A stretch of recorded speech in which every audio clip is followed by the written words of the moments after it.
All right, everyone, welcome back. Today we're talking about SNL's 50th birthday party, celebrities that we never knew were actually funny, and that time Jeff got arrested for driving a fake cop car.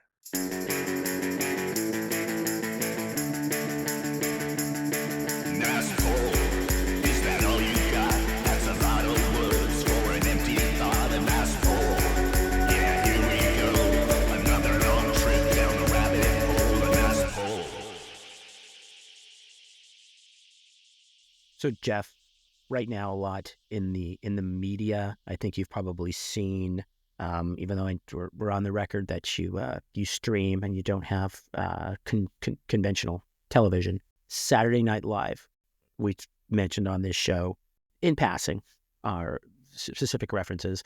Saturday Night Live is in its 50th season on television, and there's been a lot. There's been specials and documentaries and a musical special and all kinds of things like that, which essentially I think we can relate to, right? Because I think you could literally say that we grew up with this show. And so thinking, and it's been fun watching some of these things that they've shared and some of the old clips and some of the old bands and the sketches, which interesting part, here you go right away. Lorne Michaels, the creator of Saturday Night Live, always referred to them as sketches and not skits. And I don't know if that's ever come up in your comedy history as far as, I guess, because something that, paraphrasing, that Carol Burnett does skits. We do sketches. Anyway, really got me thinking about, again, yes, we've grown up with this. So I was kind of curious to talk about that process and growing up with it and when you discovered it and when it, what impact it had on you. I know it had an impact on me. You probably much more so as an actual living and breathing comedian. But take us back again. It was October technically of 1975, so we're not quite there for the 50 years. But your first exposure to Saturday night, which wasn't called Saturday Night Live until a little bit later, because there was actually a show on with Howard Cosell. And yes, there's a nice poll for you. Called Saturday Night Live with Howard Cosell, and once that show got canceled, they plucked the live part. Saturday Night, go. What were your thoughts? What were your reactions? What did you think when you first saw that on the Rabbit Ears?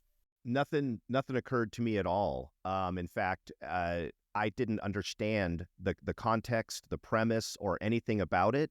Obviously, Chris, let's see, that was, you said 1975, right? So you and I would have been about 9 years old. I guess we would have been in about fourth grade or so. And, even at fourth grade, my bedtime would have been somewhere around 10 o'clock at night if I was really, kind of sneaking a couple extra minutes or so. But yeah, so it was a complete miracle that I was up at 11:30 and allowed to be up at 11:30. And the only reason that I happened to see the premiere episode as it aired was because, as I mentioned before, I have brothers that are 13 years and 16 years older than me.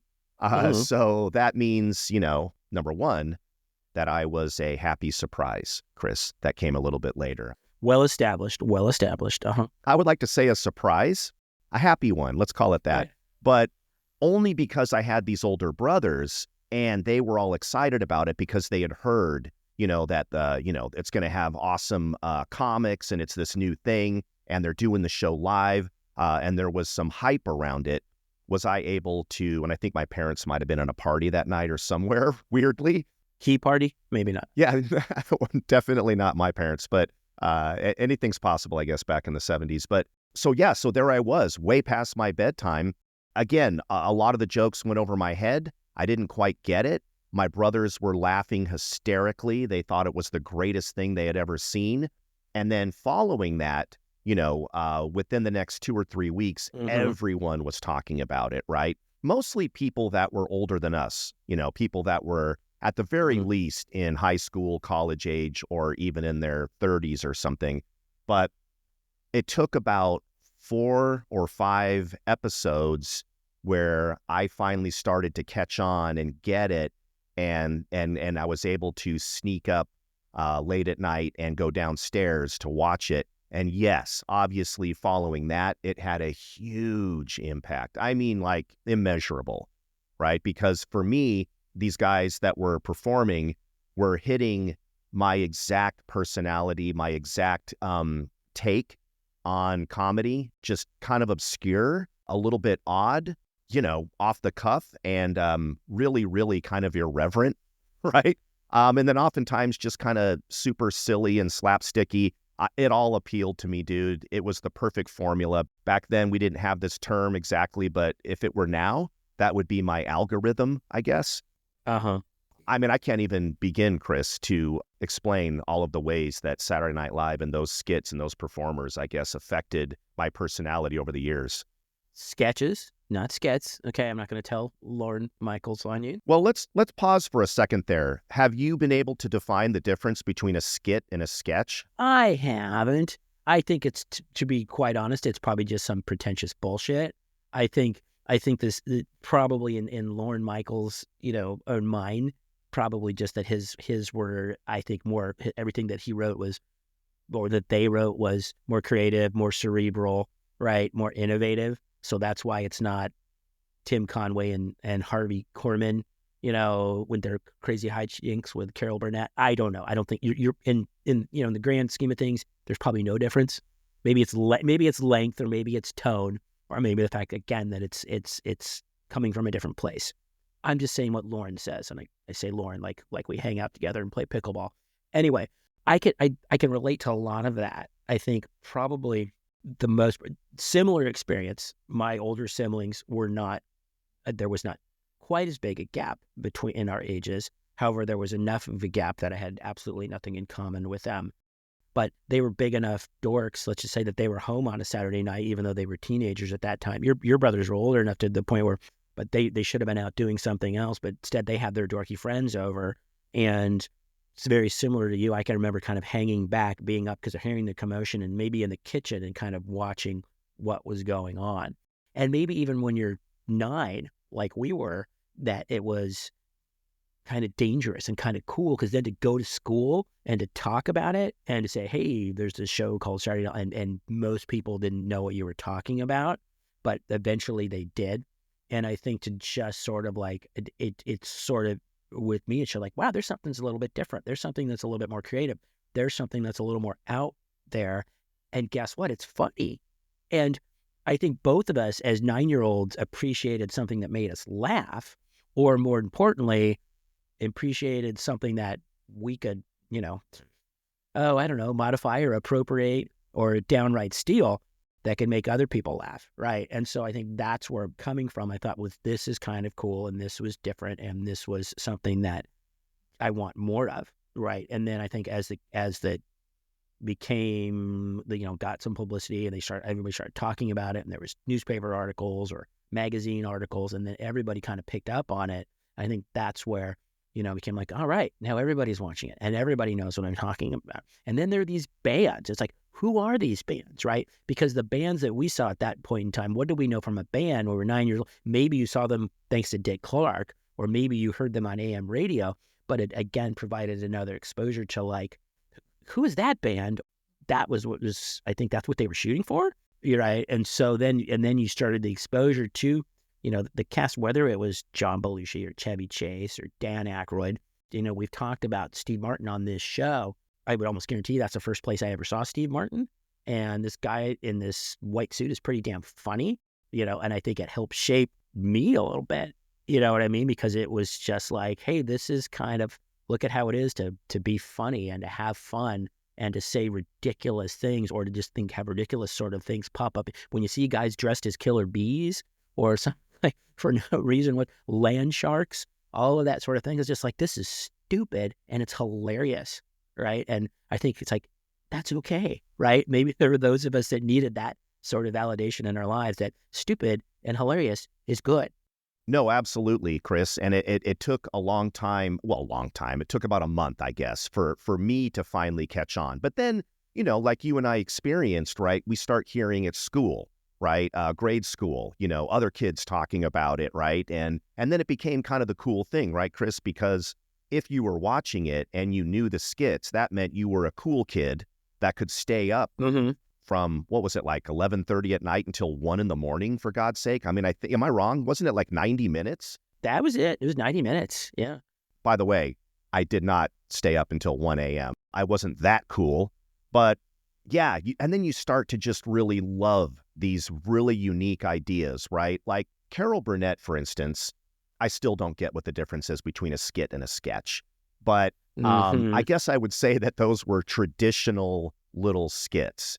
And to your point, Chris, these were really odd, very unique, very imaginative. Like you said, the Killer Bees, or Mm-hmm. the Samurai Chef, right? Or Right. just an episode where all Right. they're doing is going cheeseburger, cheeseburger, cheeseburger, Coke, no Pepsi, right? And that doesn't seem like something Carol Burnett would have ever done, just because it's so left field. It's so odd. Well, frankly, Chris, I don't think the cast of Carol No. Burnett were doing a lot of cocaine, or smoking a lot of pot, or dropping acid. So I think, I guess that kind of helped. What do you think? I don't know. Absolutely. And I think you had to look at the generation, like the people that were creating, people in the Carol Burnett show. And we don't need to pick on Carol Burnett. Hey, she's still alive I'm not picking on her at all. and she's still great. No, I'm just saying, I'm just, for the record, we don't, yeah, she's still alive and kicking, and had her own influences. But the people that were writing for the Carol Burnett show probably wrote for Sid Caesar in the 50s, right? Probably, maybe there was a few of them Exactly. that were like, oh, back in vaudeville when we were, doing the silent films with Laurel and Hart, they probably went back that far. So Of the course. inspiration and the information, and I think, and then they had a Saturday night family audience, where this was a Saturday night audience. I'm talking about Carol Burnett, but SNL, definitely not. This is 11:30. These are people that are in their 20s, right? So essentially they came of age, in the 60s, fueled by whatever kept them going. And so you're definitely going to get a different sensibility, and you're definitely going to get different outcomes. And I think, and you never would, and Ma and Pa, or Grandma and Grandpa, at watching the Carol Burnett show, are not going to literally, like, get the humor and get how subversive it is, and then get No. the chances they were taking. And I guess that was the cool part, right? Taking chances, which some comedians had been doing for a while, whether you go back to Lenny Bruce and George Carlin or Richard Pryor and all that sort of generation. But taking those chances, I don't think we'd ever seen those chances taken right in front of us on TV before. No, and I did not get the joke at the time, because I guess my fourth or fifth grade self just didn't quite understand this yet. I wasn't that advanced sexually, I guess you could say. I remember one of my brothers doing a spit take, literally spitting out whatever they were drinking, Fanta or something, right? When Chevy Chase was doing the Weekend Update, and famously, right, the camera zooms in tonight on Weekend Update with your whatever host, Chevy Chase, and he's acting like he's on the phone with somebody else. And he says to the person on the other end, and I know you know this one, no, you don't actually blow on it. It's just an expression. Oh, hey, shoot, I gotta go. And he hangs up the phone. Right. And of course, I don't get it, but my brothers are like, holy shit. Now, that is not something that Harvey Korman would have said, but to Harvey Korman's credit, and of course, Tim Conway and Carol Burnett and Vicki Lawrence and all of them, right? Lyle Wagner. Ooh, look at me. I just did the whole cast. Wow. Deep pulls there. They definitely had that sense of humor. They were very hip. But yeah, to your point, you can't say that on prime time, right? This is the not ready for prime time players, in quotes, right? Right. And oh my God. And then when you had the other famous one, which you could have never said on regular primetime television, you had the awesome back and forth between Dan Aykroyd and Jane, you ignorant slut. Jane Curtin. Yeah, I mean, come on, that was so huge. I mean, they probably did put it on T-shirts. I don't know if you could have walked around in the 70s with that T-shirt, but You couldn't now. Jane, you ignorant slut was just repeated again and again and again. Right? It just became part of our normal speech. It was almost like Keep on Truckin' or Wild and Crazy Guy, all that stuff, right? Right. And I'm willing to bet that term had never been used on TV before. I'm willing to bet I'd never heard it before. But I think those were the things that definitely told us this is different. And this is, but you know what? Different is good. I mean, I think so many people think, if something's different, people don't like change. And not everything landed, but I think enough of them landed to the point where, man, you went back next week and what were they going to say and what were they going to do? And I think that's what you want when you're making a television show. And I think that's what you want when you're watching one, right? What am I going to see this week? Yeah. And I think what really got me excited once I started catching on and learning about the cast members and start to get used to their different takes on how to approach comedy.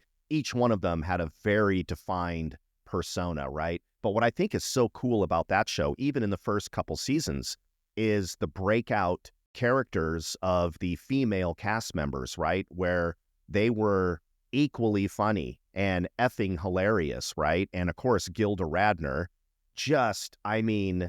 I guess it was a little bit different for me to suddenly be laughing just as hard at a female perspective on the joke as a guy. And that's only because in the completely male-dominated 70s, right, I don't know, I just didn't relate to or get a lot of access to it. But when Gilda Radner is doing Emily Litella and what's all this fuss about violins on television, or of course the incredible character Rosanna, where she just goes completely into a different persona, and you can tell she's just channeling this thing in her brain that she's probably done many times in her childhood and privately, and now she has this worldwide audience to do it. I was, again, laughing so hard that my stomach hurt, right, watching Gilda Radner. Just her facial expressions. There was one fake commercial, right? You know how they do, of course, to this day, right? They do the fake commercials. And that was something that we didn't expect, right? No. They cut away from the show and you think it's an actual commercial. And then you start to realize, oh, shit, the commercial's part of the show. You know, you could only fall for that a couple times. But one of them was a perfume. And the announcer is showing these beautiful women. I think it was Lorraine Newman and Jane Curtin, and they're out on dates and they have these elegant gowns. On her, it smells like lilacs. On her, it smells like roses, right? And then they show Gilda Radner and her mascara is running and she's drunk and she's like out in front of some nightclub and she's missing a shoe and she's trying to hail a cab. And the guy says, on her, it smells like 6 dead otters in a drain pipe. Out of nowhere. I don't know. It's just something you don't expect. And for some reason to this day, just that description caught me totally off guard. And it's just a great example of, getting this really left turn, didn't expect it, belly laugh from something that is super creative. And yeah, you're right. A lot of them didn't land, but we were so excited that I think we could forgive a lot of these sketches that didn't do too well because so many of them were amazing. Right. Yeah, absolutely. Absolutely. And I think as far as the female comedians, maybe because they were younger, because again, I'm going to go to the well one more time when I talk about Carol Burnett. Who were we ever exposed to who was female, who was allowed to be funny, right? Who was allowed to make the jokes, who was allowed to deliver the punchlines? I don't know. Was it Carol Channing in a box on the Hollywood Squares? With a pre-written line that she's delivering that's not spontaneous, that's not original. You know what I mean? So, it was like we got exposed to women. By the way, quick sidebar. I'm so sorry. Carol Channing, is that a real speech impediment or is that a character? Is she really slurring? I think she always talks like this. Doesn't she always talk like this? Hi, I'm Carol Channing. Can that really be her real voice? God, I hope not. Can you imagine living with that? Can you imagine that being your wife or your grandmother or your mother? Was that her real hair? Was any of that real? She was such a sweet lady, but I almost feel like she had a stroke. And then someone said, hey, this doesn't have to be the end of your career. Just go with it, man. Just use that voice. And next thing you know, she's booked on Hollywood Squares and everyone loves hearing Carol Channing's voice. There's no way that was her original voice. Was anybody on Hollywood Squares? a real persona. I mean, probably not. I think they were all exaggerated versions. I hope they were all exaggerated versions of themselves. Chris, I know we're getting off on a side We tangent, are. but who was the guy that famously always wore the hat, like the cowboy hat that was sideways on his head? Charlie Weaver? Charlie Weaver. What? Yeah. Can you help me here? What the F is that guy famous for? I've always wondered. Charlie Weaver. I guess I can look it up on the Google machine, but what is his thing? I don't know. I would guessing he was a version of that character on Sid Caesar or something. All I could figure by his personas, he was a character actor on F Troop or something, but I've looked. He's not on there. I don't know who that guy is. I think he's the grandfather of like Rosanna Arquette and Patricia Arquette. Oh my God. Wow. All right. I can't believe that's possible, but we'll find out. So sorry. I digressed. That's okay. That's what this show's all about. It's all about digressing. Over time, I think that the thing that, again, the characters that we saw on Saturday Night Live, yeah, your Emily Latellas, your Rosanna, Dana. And it was interesting the way some of those kind of stuck out because you'd think the ones that kind of hit, like I'm sure Lorraine Newman or Garrett Morris had character. Garrett Morris had Chico Escuela, right? Baseball, been Betty good to me. Oh, yeah. Oh, man. Oh, yeah. Chico Escuela. Okay.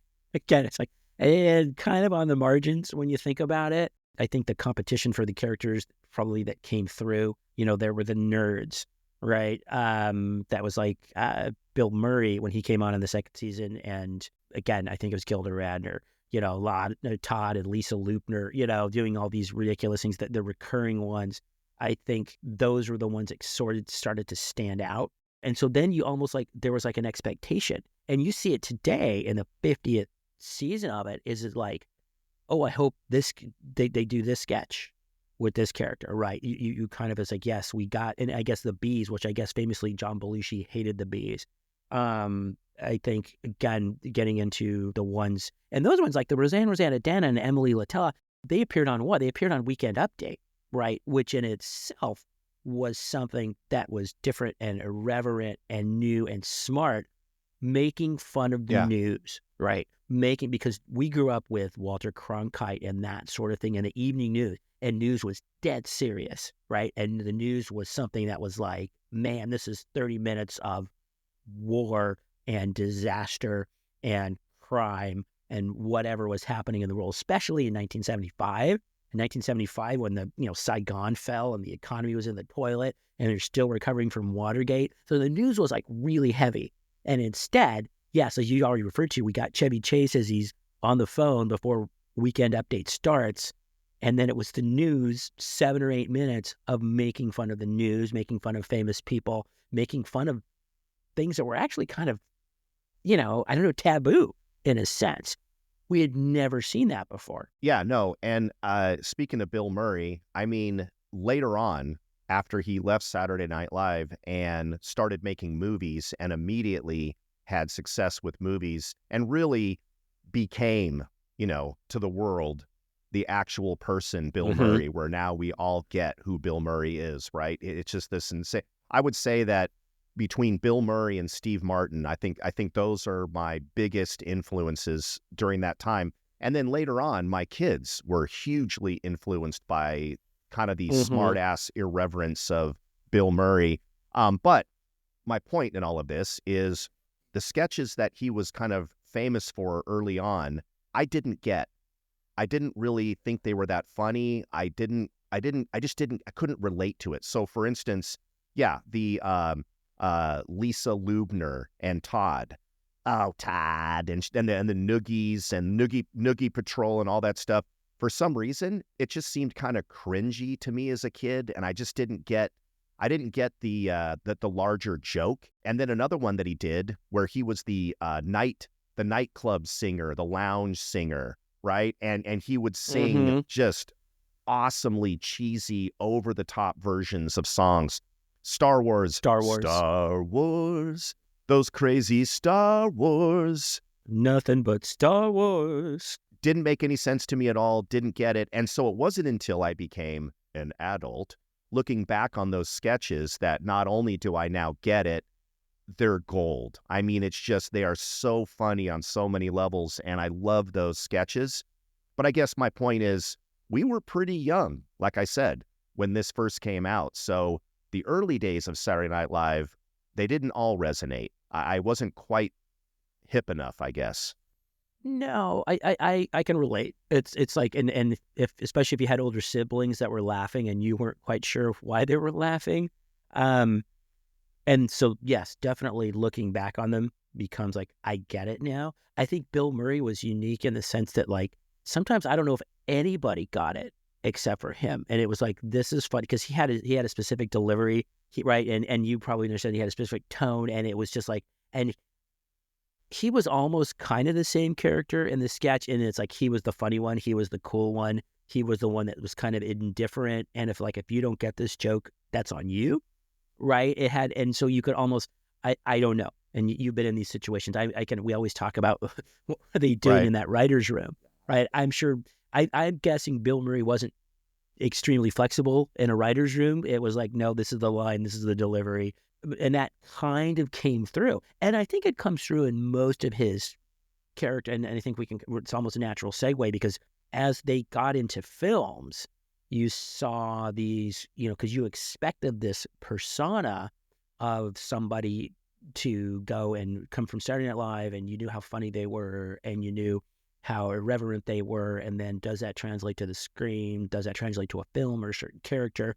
I think sometimes they just flat out did the same character, whether it was that character by name or it was just, this is who I am, right?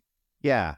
I think a great example of that idea, Chris, is if we take Bill Murray's Saturday Night Live to today, to take that trajectory versus a Chevy Chase, right? So Chevy Chase was the biggest breakout star of that first season and thought to himself, F this, show, I'm out of here. And later on, he famously regretted that decision and realized I should have stuck around a little longer. I definitely left too early and all that stuff. And this is a good example because it's well known that Bill Murray and Chevy Chase literally have had fistfights in the past, right? Behind the scenes. So Chevy Chase did pretty well when he left Saturday Night Live. He had films that did okay. And then he later became famous characters like Clark Griswold and the entire Fletch series. And he was able to bring his weirdness, which is pretty funny. I mean, I got to say, there are some Chevy Chase-isms that are pretty effing funny. One of my favorites was always the one where he would make a face when the person wasn't looking. And then as soon as they look at him, he has a normal face again, right? That for some reason was funny. Physical comedy to me, plus all of his just non sequiturs. Good evening, I'm Chevy Chase and you're not. Just weird little things like that. The pratfalls, the physical comedy. It's no surprise, and I'm not saying anything that we don't already know. The world kind of knows that Chevy Chase is a person. He's not easy to get along with, right? And he's kind of famously a dick. And again, I'm only saying what I've seen a million times in interviews and stuff. And I think that has kind of hurt his overall perception with the world, right? As much as we want to think it's the beloved Chevy Chase, he's really kind of a dick. Whereas Bill Murray is kind of like, again, is this too on the, I don't know, a fine wine or whatever, where he just gets better and better with age and it's just funnier and funnier. And he's just so beloved. The longer you get to know Bill Murray, the more you see his body of work and his confidence in who he is, where now he's almost become this mythical, legendary figure where, Chris, as we both know, he'll just show up to a golf tournament out of the blue and just walk up and hit a putt from, 20 yards and then wave at the crowd and walk off, or just appear at a bar and grab the mic and start doing karaoke, or I'm not kidding, just appear at someone's wedding. Hey, everybody, and just start mingling with the guests and then disappear. I'm not saying Bill Murray isn't maybe hard to deal with in real life. I don't know Bill Murray, but it's interesting how their careers took, different paths, right? Where, their persona just becomes either beloved or like, that guy's a dick. Was it a surprise at all when you heard that Bill Murray and Chevy Chase got into a fight or multiple fights? It was just like, no, I can see that, right? It's like 100%. It was just like, oh, who would have won? Who got the first punch? How did that go? You could see that 100%. And I think, but they're probably, I think they're probably a good example because sometimes of personalities being too similar. Whereas Chevy Chase kind of comes off as this pompous, arrogant guy that like, yeah, I don't want to hang out with, but yeah, I definitely would go drink in some dive bar with Bill Murray. They probably got a lot of similarities because again, they probably do have their egos, or Of probably course. they have their egos, and they do have, you know, their idiosyncrasies, and you could be perceived as difficult, but it's just like, you know, you're using similar ingredients, but you have a different, you know, different recipe, and then you have a different result. But let me ask you a question because again, we've already touched on it because the films that kind of, like I said, the characters, the sketches is like, we could make this into a movie. Do you have a favorite film that came out of Saturday Night Live? There wasn't that many, which crazy. If I'd asked you how many you think there were, you think, oh, I don't know, 15, 20. There's something like less than 10. But do you have one that sticks out as like that came out of Saturday Night Live and is your favorite? There's only one, and Chris, you're probably going to remind me of others, and I'll say, oh my God, I forgot that was one of them. But the one that is to this day one of my favorite movies, I love every frame of that movie, is The Blues Brothers. And it's interesting too, because musically, I did not like that music as a kid, right? As a young kid, I just didn't relate to it. I just didn't get it. I didn't understand it at all, you know, whatever. So when they performed, you know, Dan Aykroyd and John Belushi as the Blues Brothers on the actual show as the musical guests, I was just like, eh. Later on, as I became, you know, 18, 19, 20 years old, all of a sudden I started to re-listen to that music. Holy shit, I fell in love with it. I'm like, my God, this is the greatest music. And that movie is so silly. It's so ridiculous. It's so left field. It's an absolute just punch you in the face movie. And the car pileups, Chris, how many cars did they destroy in the making of that movie? I can't even tell you. At the time, it was a record, I believe. I loved that movie so much. And forgive me, Chris, if I have told you this story, but my buddy and I, right out of high school, when I was working at a theater at Grossmont Center here in San Diego, for Halloween, we decided to go to a Halloween party dressed as the Blues Brothers. But get this, Chris, I painted my 1974 Plymouth Valiant to look like an Illinois patrol car. And did I say Illinois? Oh my God, I'm so sorry. Illinois patrol car. You did say Illinois. And my buddy Myron was an artist. And so he actually made it look like a black and white. It already looked like the same style car, right down to, Chris, to protect and serve. And it literally said Mount Prospect Police Department on the side of the car. It was so convincing as we're driving to the Halloween party that people were actually stopping and letting us go ahead of them. Cars were slowing down when they saw me behind them, and we're laughing and thinking this is really funny. And I should have known better because at a four-way stop, some dude says to me in the other car across the way, "Hey, you assholes, you can't do that." What? What's he saying? So, Chris, of course, what happens? Right? We get pulled over by an actual patrol car. The cops get out. They walk up to the side of us. They make us get out of the car.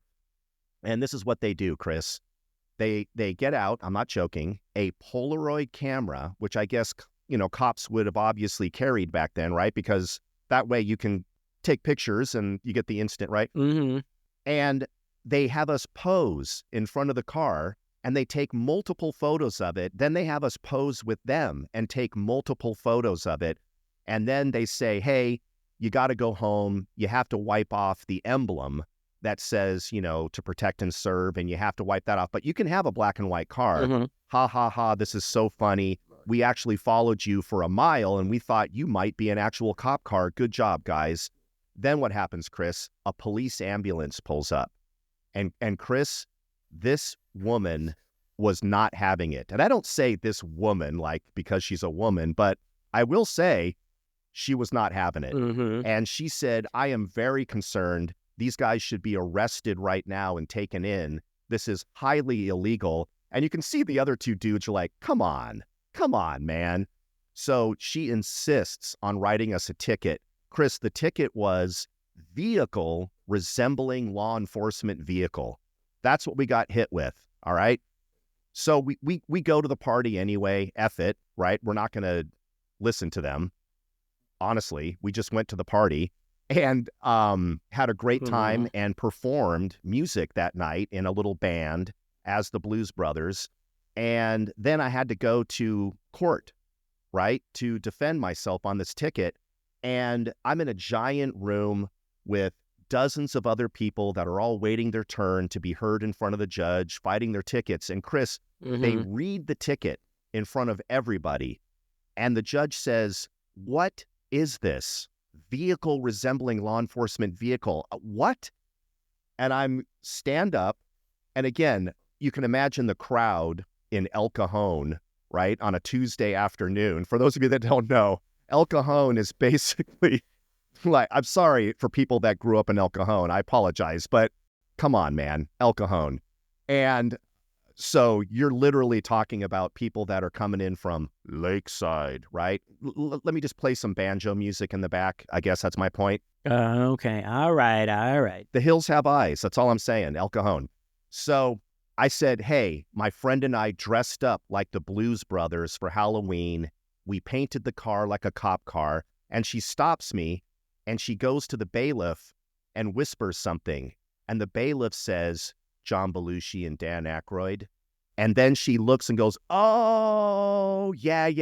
And she starts laughing. And then the entire crowd starts laughing, this nervous laughter. And everybody, I think, is kind of rooting for me a little bit, right? All these other people that are sitting there holding their speeding ticket and their traffic violations, they're all kind of like, come on, man, let them off. And she goes, this is ridiculous. You never should have been, brought in here. Case suspended. Goodbye. Go away. And there was literally in the back 3 or 4 people that clapped. I'm like, oh my God, thank God. This is so awesome. But again, that's how much I love that movie. We're going to have to do a whole episode on your predisposition to painting your car. Right? Because now this is the second time you've told a story like that. This is the second time. Yeah. Which is 2 more times than most people in the world. That's true. Yeah. And as you, it's funny as you're describing this scene, I'm thinking, man, this would have been a great time for Aretha Franklin to show up and start singing. You better think, and the whole courtroom could turn into just like they did the Jailhouse Rock at the end. Oh, one of my favorite songs from that movie. My favorite as well. The thing that's crazy about that is they were never in sketches. Yeah. They did musical numbers. Right. They never were out cracking jokes. They were never at on Weekend Update. They were never in any sort of like conventional, 4.5 minute, comedic thing with a big punchline. They never featured the Blues Brothers in any of the skits. Oh, sorry, sketches. Yeah. But you're absolutely right. 100%. I have a CD of Briefcase Full of Blues, which was, I think, live recorded, I want to say somewhere in Hollywood. It sold 4 million copies. Okay. Which in that day and age, it's a ridiculous amount of sales for a record. But again, 100% the exposure, you look at that movie, people that I had never really seen, whether again, it was Aretha Franklin or Cab Calloway, Ray Charles. I eventually became a huge Ray Charles person, saw him 3 or 4 times in concert. 100% was a great fit. It was loud and it was crude. And like you said, there was car crashes and Illinois Nazis and all of those different things and all these ridiculous celebrity cameos. And it was just a ton of fun. And I remember, again, walking out of that movie and saying, what did I just see? I think, to me, yes, my favorite by far. I think if you want to look again, and there's like 9 films, but 9 or 10 movies, the Wayne's World movies were actually pretty good.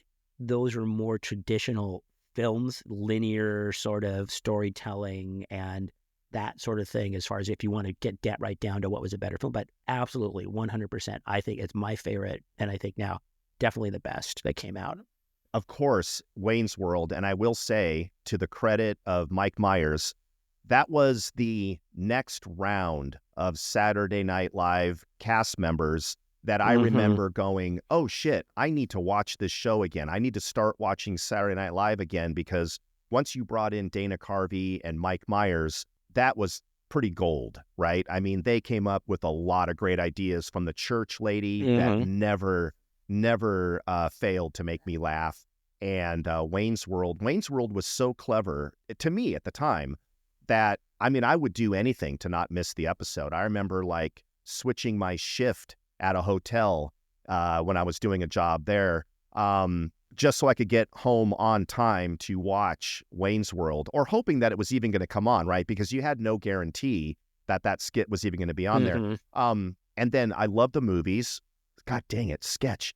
Part 1 and Part 2, both those movies are solid and fun, and you can see the inspiration later for Austin Powers, because it's very similar in terms of these crazy non sequiturs and these over-the-top characters. You know, the one thing I will say is it didn't occur to me, until years later that, I hate to say it, and I'm sure this comparison's been made 1,000 times, it's a direct ripoff of Bill and Ted. Am I wrong? I mean, it's literally the same thing. It is absolutely 100% excellent, right? You've literally got a blonde guy and a brunette guy that are super into rock and roll, and they're just kind of metalheads. And again, the catchphrase is excellent. So weird. I'm not saying that Michael Myers isn't a creative genius. And of course, you can be inspired by different things. It's not like he ripped off the exact premise of Bill and Ted, but it is funny when you look at it like, dude, aren't those the exact same ideas? Am I wrong? You're not wrong. You're not wrong. I think I think the characters are a little bit different. I think they fleshed out. They are. I think they're not as dumb, right? Because I think the Bill and Ted are just stupid. But again, it's the stupid that makes you just laugh out loud, because I can't believe they're saying that or doing that. Yeah, you can definitely see the line. Rock and roll stupid metalheads who are high school age. I think Bill and Ted looked a little bit closer to actual high school age than Mike Myers and Dana Carvey did. You think? But yeah, I think they were smart and they were irreverent and they were funny, and they made the references that, you know, really kind of just drew on like, oh yeah, I remember that, whether it was a Grey Poupon joke or something about Alice Cooper and Aerosmith, those sort of things. And Chris, I normally don't do this. You know that we don't like to look at the Google during the episode. We like to kind of keep this free form. But I did just do a quick check, and Wayne's World as a sketch appeared for the very first time on Saturday Night Live the day after Bill and Ted's first movie was released. So hard to say, chicken or the egg. I can only assume that trailers were already out there. Again, I'm not accusing Mike Myers or anybody of anything. It could be just simultaneous that they came out together. And to your point, they really are two totally different trajectories on that idea, right? Just because you have two metalhead rock and roll dudes doesn't mean it's the same story, right? And obviously, Mike Myers took it in a whole fucking different direction. That was awesome. Interesting, though. I always thought to myself, wait a minute. But then you could then you could draw a line probably to Fast Times at Ridgemont High and Jeff Spicoli, right? Which was what, 81 or something like that when that film came out, and the book before that. So yeah, I think you can see that. I think those are all the kind of characters I think that we kind of knew. You know, we knew people like that. And I think that's also what Saturday Night Live kind of did, is making fun of people that we knew, archetypes that we knew, personalities that we knew. Yeah, of course. So talking about that, so a film, is there a performer or two that stuck out for you? Again, we're on the same page as far as the movies go. Well, Chris, speaking of performers, I would love to take a quick moment here to reflect on people. These are celebrities, right? Actors or singers, right? Who appeared on Saturday Night Live as a host. And these would be people that me specifically, I thought, or in one case, oh no.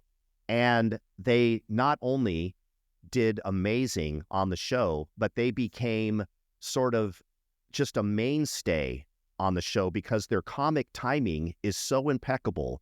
And who would have guessed? They are so effing innately funny, even if they're not really famous for it initially, right? So here's an example. Years later, right, when you have the Andy Samberg era of SNL, right, where he comes on and he's not getting a lot of stage time, and he decides to pitch Lorne Michaels, hey, can I shoot things outside of SNL on my own dime and then just hand them to you and have you play them? And he was kind of against it, is my understanding, and then decided to go for it. And of course, those Andy Samberg short films and music videos, more specifically, right? Dick in a Box and Lazy Sunday or whatever it is. Yeah, just became huge. But along with that whole era came Justin Mother effing Timberlake, a guy who I could not stand. And Chris, I'm putting him on the list, right? This is a guy that's right up there with all the people that are already on my list of people that don't deserve my wrath, but I do not like. And it's because I can't relate to his music. If I could relate to his music, there would probably be something wrong with me because he was in a boy band and I'm an adult, right? So you would have to actually ask questions like, Jeff, why are you so into Justin Timberlake? And God damn it, Chris, he is so funny. The guy has such impeccable comedic timing. He's definitely wanting to be self-deprecating. He is fucking awesome. I still hate his music, and I don't mean I dislike it. I mean, I actually hate it. It actually makes me upset listening to it.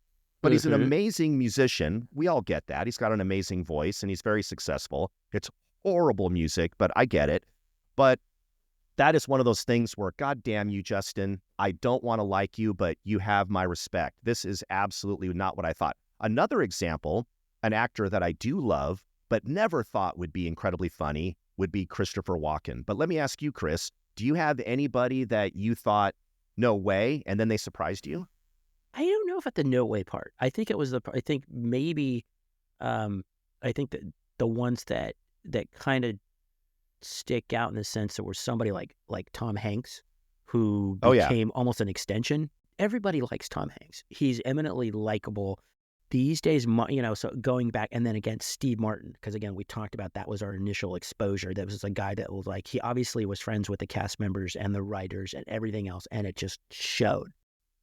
Again, a surprise was probably Ryan Gosling. Great example. Right, who's been on the show several times in the last several years, and the dude is hilarious. And unlike you, I like some of his films, and I've never had a distaste for what he produces. And you and your Ryan Gosling, I never said that I don't like. No, I'm talking about. I was saying unlike you and Justin Timberlake. That's what I was trying to say. Oh, gotcha. I don't look Ryan Seacrest. I don't like Ryan Gosling. Okay, I just want to make sure. I love Ryan Gosling. Ryan O'Neal, you're kind of 50-50 on. Yeah, no, but... You know what?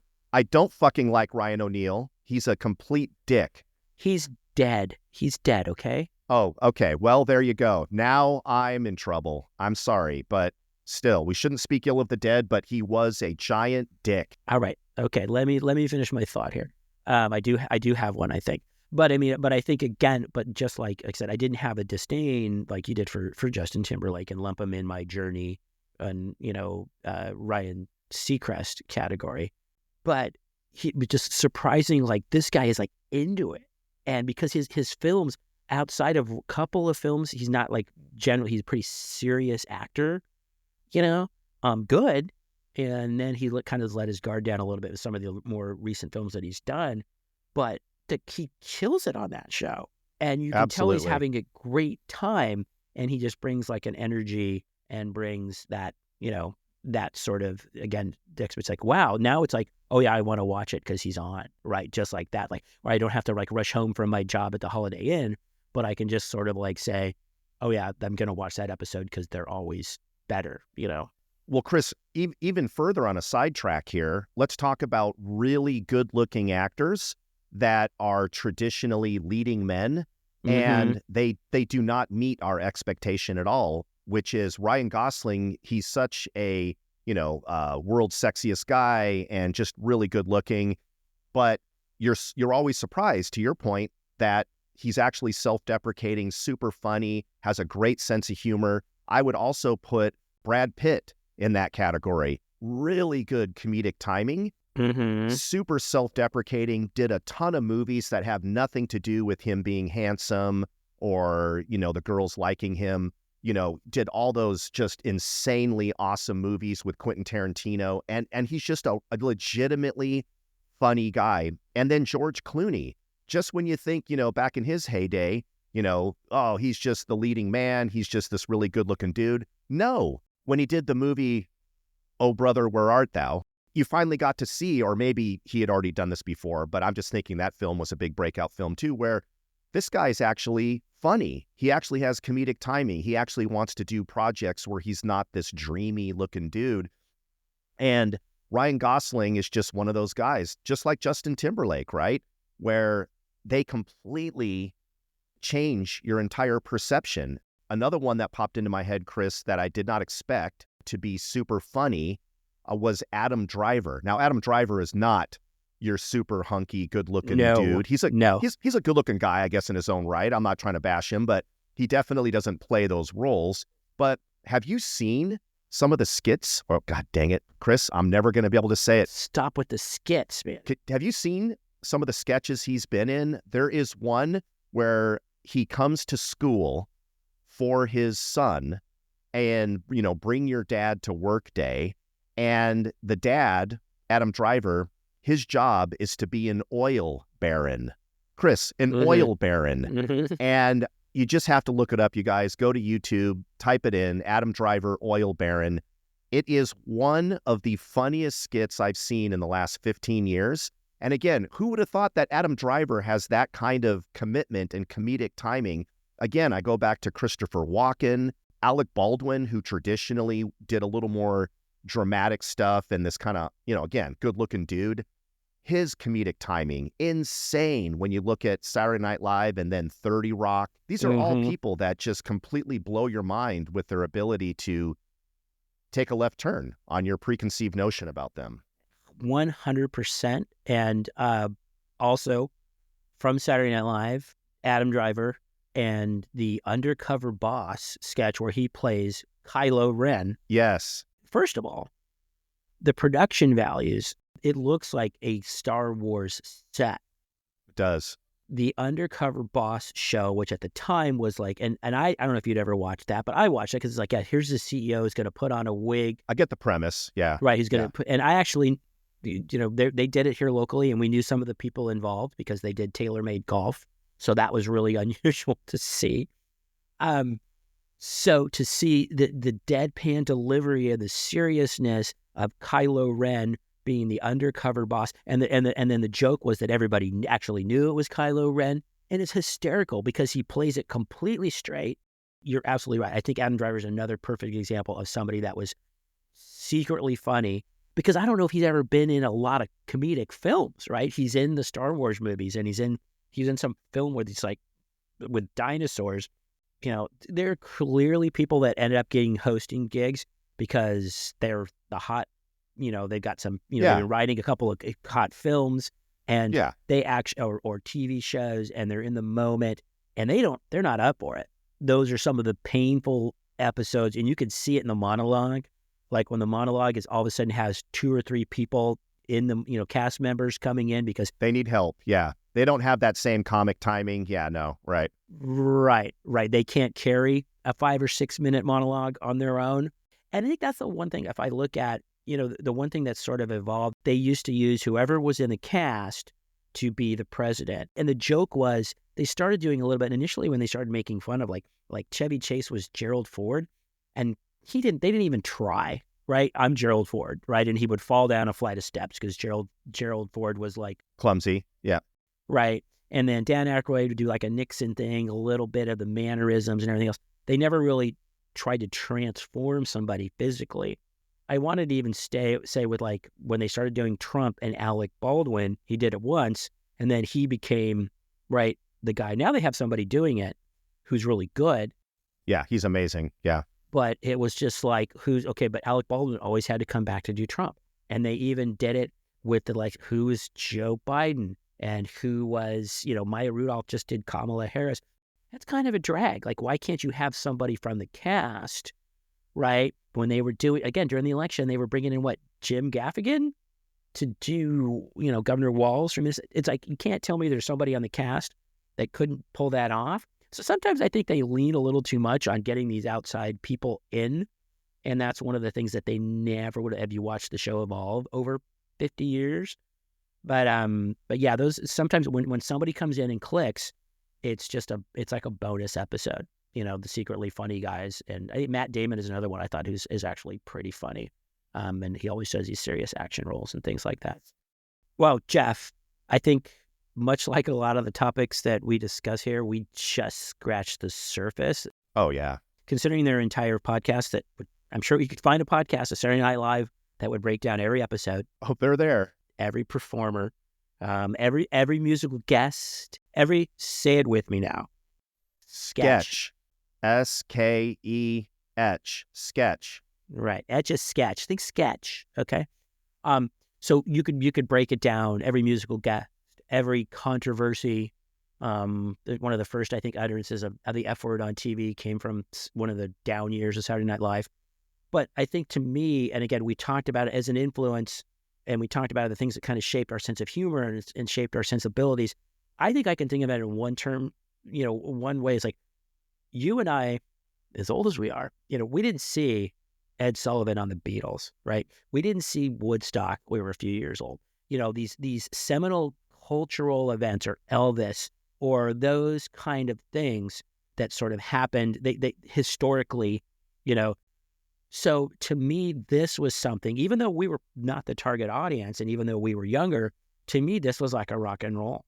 This was something that changed. This was something I remember where I was when I saw it. I remember the early parts. Again, we can talk. I remember things that have stood out to me, and things that have influenced me and shaped, and things that I still enjoy, things that I've been disappointed by. And to me, it's like I said, it's a TV show. It's been on for 50 years, okay? Which is insane, absolutely insane. And I'll still watch it. I still have a lot of issues with, sometimes I go, boy, did I just waste a lot of time? You can still be disappointed, just like you could be with anything else in your life. But like I said, it was a rock and roll kind of thing. It was something that kind of we were there for, we witnessed, we grew up with that. And I think that's what's cool about it. And that's why, looking back on it and talking about it and still making references to it in our daily lives, hey, it's kind of cool. It's kind of fun. Agreed. 100%, Chris. Until next time. Until next time.